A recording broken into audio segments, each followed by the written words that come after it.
Welcome back to the Deep Dive. This time, we're going way back. To the Old Testament. You know, that's the Hebrew Bible. Right. It's the foundation of both Judaism and Christianity. And we're going to be cracking open the book of Leviticus. Chapters 11 through 15, specifically. Okay. Now, I know what you might be thinking. Ancient laws about, like, what to eat? And how to wash up? Yeah. How is that relevant to my life in 2024? But trust me, this stuff has resonated for centuries, for a reason. Absolutely. And we're going to uncover those surprising connections today. I think people are going to be really surprised by what we find. So to get us started... Can you give us some historical context for these chapters of Leviticus? Yeah, so these chapters were given to the Israelites. After they had escaped slavery in Egypt, Okay. They were on this journey to the Promised Land. And these laws... Were part of God's blueprint, you could say? For how they were supposed to live. As a distinct and holy people. Okay, so holy... That's a big word. What does it actually mean in this context? That's a great question. It's a word we hear a lot, but what does it actually mean? Right. Holiness in the biblical sense. This isn't just about being good or pious. It's about being set apart, different from the surrounding cultures. It's about living in a way that reflects God's values and purposes. So it's about intentionality. Choosing to live differently. Even when it's not the easy path. Exactly. Or the popular one. Right. And that's definitely a challenge we all face today, too. Oh, yeah. In a world that's just... full of distractions and temptations and pressure to conform. How do we stay true to our own values and goals? It's so true. I feel like you're speaking directly to my life right now. But, you know, reading through these chapters... I was struck by how much emphasis there is on boundaries. Boundaries. God set very specific boundaries for the Israelites. In almost every area of life, it seems like. Absolutely. What they ate. How they handled illness, even how they approached worship. It was all about creating a structure that honored their relationship with God. It's almost like a spiritual blueprint. For healthy living. I like this. A spiritual blueprint. It makes me wonder what kind of blueprint we need in the digital age. That's a good question. I mean, how do we protect our minds, our hearts, our time? Yeah, there are so many things vying for our attention. But getting back to those boundaries in Leviticus. One of the most striking examples for me is the dietary laws. Now, these weren't just about hygiene, right? No, not at all. They were about aligning. The Israelites' physical choices with their spiritual identity. Yeah, some of those rules are so specific. They really are. Like you can eat a cow. But only if it has cloven hooves and chews its cud. What about pigs? Well, hooves check. Cud chewing. Not so much. Nope. So off the menu. You know, I can just imagine trying to explain that at a barbecue. Right. But it's about more than just the food itself, isn't it? Absolutely. It's about being mindful of what we're taking in. Okay, so instead of like cloven hooves and cud chewing... We're talking about the news we read, the social media we scroll through. Entertainment we choose. It's about being discerning about what we allow into our minds. Exactly. And that's not easy these days. Oh, it's not easy at all. We're just bombarded with information constantly. So much negativity out there. It really is. There's a really powerful verse in Leviticus 11.43 that says, "Do not make yourselves unclean by any creature that crawls." Okay, so that's talking about insects, right? On the surface level, yes. But it really speaks to a deeper truth. What do you mean? It's about avoiding those dead things. Both literally and figuratively. You know, those influence habits, even relationships. It can pollute our inner world. So just like a bad meal can upset our stomachs. Unhealthy mental or emotional food can leave us feeling drained and anxious. Yeah, or even spiritually depleted. Right. So how do we become more discerning eaters? In this digital age. Such a great question. It's easy to get caught up in the endless scroll of information. I know, it's addictive, isn't it? It really is. But we have to step back sometimes and ask ourselves, is this actually nourishing me? Is this helping me grow? You're right. And that takes a lot of intentionality. To really be proactive about what we're consuming. Yeah, we have to make conscious choices. Instead of just passively absorbing whatever's thrown at us. So it's about setting those boundaries again, right? Exactly. Just like the Israelites did with their diet. But instead of avoiding certain animals, we might avoid certain websites or news sources, or maybe even certain social media accounts. Right. The accounts that just don't align with our values. Right, or our goals. Exactly. It's about creating a mental and emotional diet. I love that. A diet that truly supports our well-being. Yeah. And it's not just about avoiding the negative either. It's also about seeking out the positive. You know, those things that uplift us, Inspire. challenge us to grow. I think that's such an important point. It's easy to get so focused on what we're cutting out. That we forget to focus on what we're adding in. It's like weeding a garden. You can't just pull out the weeds. You also need to plant seeds. And cultivate those beautiful flowers you want to see bloom. That's a beautiful image. And it makes me think about another aspect of these ancient laws. That might seem strange at first glance. Okay, what's that? The purification rituals. Ah, yes, the rituals. Yeah, these rituals weren't just about hygiene, right? No, they were about spiritual cleansing. It was a way for the Israelites to come before God. In a state of readiness. Both physically and emotionally. And there were rituals for all sorts of things, too. All sorts of things. Childbirth. Skin diseases, even bodily discharges. I have to admit, some of these chapters made me blush a little. I can understand that. I can feel a little awkward, Reading about these things from a modern perspective. Absolutely. But what's fascinating to me is the underlying message. It shows that God cares about every aspect of our lives. Every single aspect. It's not about shame. Or judgment. It's about approaching the divine with reverence. And intentionality. Exactly. It's about recognizing that our physical and spiritual selves are interconnected. What we do with our bodies affects our minds and spirits. And vice versa. Yeah, this idea of preparation. That getting ourselves into the right state of mind is so relevant, even today. It really is. How often do we just rush into important situations? Without taking the time to prepare ourselves. Mentally and emotionally. Think about it. How often do we jump into a difficult conversation? Or a big decision. Maybe even just a moment of prayer. Without pausing. To clear our minds and hearts. We're trying to multitask. We're constantly bombarded with distractions. We rarely give ourselves the space to truly be present. It's like we're trying to have a deep conversation with someone while we're scrolling through social media. You're not really giving your full attention to either one. Exactly. So, these ancient rituals were like pressing a pause button. I love that, pressing pause. Way to step back from the busyness of life. Reconnect with that deeper purpose. And approach God with intentionality. And isn't that something we all need? I think so. In the midst of all the chaos of modern life? We need that way to press pause. To recenter ourselves. To come back to those core values. And reconnect with what truly matters. I think that's a perfect place to pause. Our own conversation for now. But don't worry, we'll be right back. To explore more of these ancient rituals. And their surprising relevance to our modern lives. Welcome back to the Deep Dive. We've been unpacking some of these ancient laws from Leviticus. And I'm struck by how these rules, which might seem totally outdated to us now, actually offer some pretty relevant insights into how we live today. Yeah, it's like those old family recipes, Ones that get passed down through generations. The ingredients might seem strange at first. But when you put it all together, it creates something timeless and nourishing. I love that analogy. And one of the recipes we've been exploring is this idea of purification rituals. It's fascinating to me. How these rituals weren't just about physical cleansing. But about spiritual preparation, too. Right. It was about aligning the inner and outer self. Creating that sense of harmony and wholeness. And, there's one particular ritual that really captured my imagination. Oh, yeah. The ritual for cleansing someone who had been healed of leprosy. Okay, yeah. It involves 2 birds. One is sacrificed. And the other is dipped in the blood of the first bird. And then set free. Wow. That's a powerful image, isn't it? That image of the bird being set free. It really is. It speaks to this idea of liberation, of new beginnings, but I have to admit. The whole sacrificing a bird thing. That part feels a little intense to me.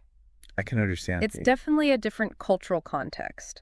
But if we can kind of look beyond the literal act, we can see the deeper symbolism at play. Okay, what do you mean? Well, the sacrificed bird represents the old self. The things we need to let go of. The negative patterns. The limiting beliefs. The past hurts that are holding us back. And then the bird that's set free. Represents the new life that becomes possible. When we release those things. Exactly. That freedom. That lightness. The potential for growth and transformation. Reminder that sometimes in order to embrace something new, we have to let go of something old. Absolutely. So it's not just about giving things up. Say making space. For something better to come in. Yeah, it's a process. Not a one-time event. Just like the Israelites had these rituals for purification. We need to find our own ways. To regularly cleanse and renew our hearts and minds. So what would that look like in a modern context? What are some ways we can set ourselves free?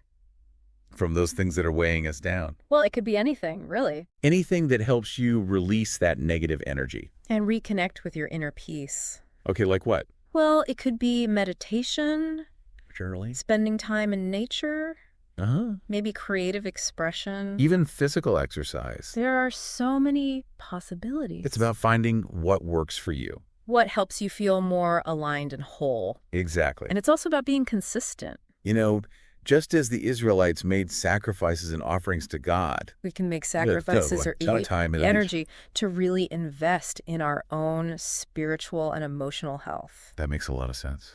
But, there's another aspect of these purification rituals. That I'm kind of curious about. What's that? The role of the priests. Ah, yes. They were the ones Who interpreted the laws. performed the rituals Yeah. and ultimately decided who was clean. Or unclean. Right. They played a crucial role. In guiding the community toward holiness. So do we have a modern day equivalent of that? I mean, we don't have priests examining us for leprosy anymore. True. But I think in a way. We all have the potential to be priests in our own lives. What do you mean? Not in the sense of religious authority necessarily. But in the sense of taking responsibility for our own spiritual health and well-being. So instead of relying on someone else to tell us what's right or wrong. We need to develop our own inner compass. Exactly. We can learn to discern what's healthy for us. what nourishes us. What helps us grow. And just as the priests were guided by the laws of Leviticus. We can be guided by our own values. Our conscience. Our understanding of what's right and good. And, we can also seek guidance. From wise mentors or teachers or even therapists. People who can offer support and perspective. Along the way. That's true. But the responsibility lies with each of us. To cultivate that inner priest. That wise, discerning voice. That helps us navigate the complexities of life. So it's not about blindly following rules. It's about developing that inner wisdom. That guides us toward wholeness. Exactly. And that wisdom often comes from a place of self-reflection. Taking the time to listen to our inner voice. To connect with our intuition. It's about asking ourselves those tough questions. Like, what am I holding on to that's no longer serving me? What do I need to let go of in order to move forward? What practices or rituals can help me reconnect with my true self? Exactly. And we also have to be patient with ourselves, too. Just as leprosy took time to heal. Deep personal growth doesn't happen overnight. It's a journey, not a destination. And speaking of journeys... We've covered a lot of ground in this deep dive into Leviticus. We really have. We've explored dietary laws. Purification rituals. Even the symbolism of birds being set free. It's been quite a journey. And through it all, I think we've seen how these ancient laws can offer some surprisingly relevant insights into how we can live more intentional, more spiritually healthy lives. Even in the midst of our modern world. It's amazing to me how these texts that were written thousands of years ago can still speak to us today. I know, it really is. It's like they're offering us this roadmap for navigating the challenges of being human. And it's up to each of us to take that roadmap and make it our own. To find the practices and rituals that help us connect with our deeper self. In a way that feels authentic. And align with our values. But, before we wrap up. There's one more theme from Leviticus. That I think is worth exploring. Okay, what's that? The idea of boundaries. Oh, right. You touched on this a little bit earlier. You were talking about the dietary laws. But it comes up again and again throughout these chapters. Boundaries were essential for the Israelites. They really helped them to define their identity as a people. As set apart. In a world that's constantly trying to pull us in a million different directions. Setting boundaries is more important than ever. I couldn't agree more. We're just bombarded with information. Stimulation. Demands on our time and attention. It's so easy to feel overwhelmed, disconnected from what truly matters. So how do we create those boundaries? In a way that feels empowering. Not restrictive. Well, it starts with awareness. What are the things that are draining your energy? What are the activities or relationships that leave you feeling depleted? Rather than fulfilled? That's a really good question. I know for me, spending too much time on social media can definitely leave me feeling drained and comparison happy. Oh, I hear you on that one. So maybe a boundary you could set is limiting your social media use to certain times of the day, or maybe just certain days of the week, or being more selective about who you follow and what content you're consuming. I like that. It's not about cutting myself off completely. It's just about being more intentional with my time and energy. Exactly. And boundaries can apply to our physical spaces, too. You know, creating a calm and clutter-free environment In your home or workspace, can have a huge impact on your mental clarity. and just your overall well-being. It's like creating a sanctuary. A space where you can recharge and reconnect with yourself. Precisely.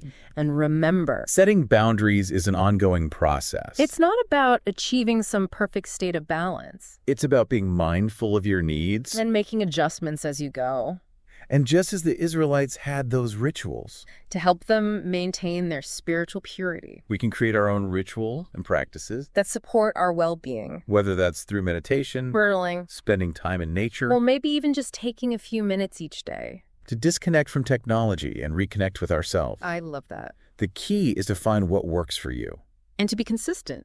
Just as the Israelites made sacrifices and offerings to God, We can make sacrifices of our time and energy. to invest in our own spiritual and emotional health, And remember, it's not selfish to prioritize your well-being it's actually essential. if you want to show up fully for yourself. And for the people you care about. Absolutely. So, as we wrap up our deep dive into Leviticus, let's leave you with this final thought. What boundaries can you set in your life? To create more space for what truly matters. What rituals or practices can you incorporate To nourish your soul. and help you connect with the divine? It's a journey, not a destination. And we're all in this together. Thanks for joining us on the deep dive. Welcome back to the Deep Dive. We've been exploring the ancient laws of Leviticus. And it's been fascinating to see how these rules about, Food and purity and all these rituals. could actually offer some very practical wisdom for our lives today. It's like we've been time traveling. Taking these ancient principles. And holding them up to the light of our modern world. And one of the things that keeps coming up for me, Is this idea of discernment. it's like a thread that runs through all these different laws and rituals. Discernment, yeah. It's about making wise choices, isn't it? Being able to distinguish between what's healthy and what's harmful The nourishing. and what's depleting. And that's not always easy to do. Especially in a world that's full of so many options. And distractions. I mean, think about it. We're constantly bombarded with messages. Telling us what to eat, what to buy, what to believe, It can be so overwhelming to try to sift through it all. and figure out what's actually true and good for us. It really can. It's like trying to find a needle in a haystack. Exactly. And that's where discernment comes in. It's about developing that inner compass That can guide us through the chaos and help us make choices that are aligned with our values. and our deepest desires. So how do we cultivate that kind of discernment? Is it something we're born with? Or is it something that we can develop over time? I think it's a bit of both, We all have this innate capacity for wisdom and intuition but it often gets clouded over. by our conditioning, our fears. The noise of the world around us. So it's like we have this inner compass But sometimes it gets a little rusty. and needs to be recalibrated. That's a great way to put it. And the good news is that there are practices and tools That can help us polish up that compass. and get it pointing in the right direction. Okay, like what? Give us some practical tips. Well, one of the simplest but most powerful practices is mindfulness. It's about paying attention to the present moment. To our thoughts, our feelings, our sensations. Without judgment. So just becoming more aware of what's going on inside of us. Exactly. And when we're more we're aware, less likely to be swept away by our impulses. or react automatically to situations. It's like hitting that pause button. Before we say or do something we might regret. Exactly. And mindfulness can also help us to become more discerning in our choices. When we're more present, We're more likely to notice those subtle cues. that tell us whether something is truly good for us or not. So it's like tuning into our gut feeling. That inner wisdom that often knows what's best for us. Yes. And the more we practice mindfulness. The stronger that intuition becomes. And, it's interesting how this idea of discernment, Connects back to those purification rituals we were talking about. they were all about cleansing and preparing ourselves. To come before God.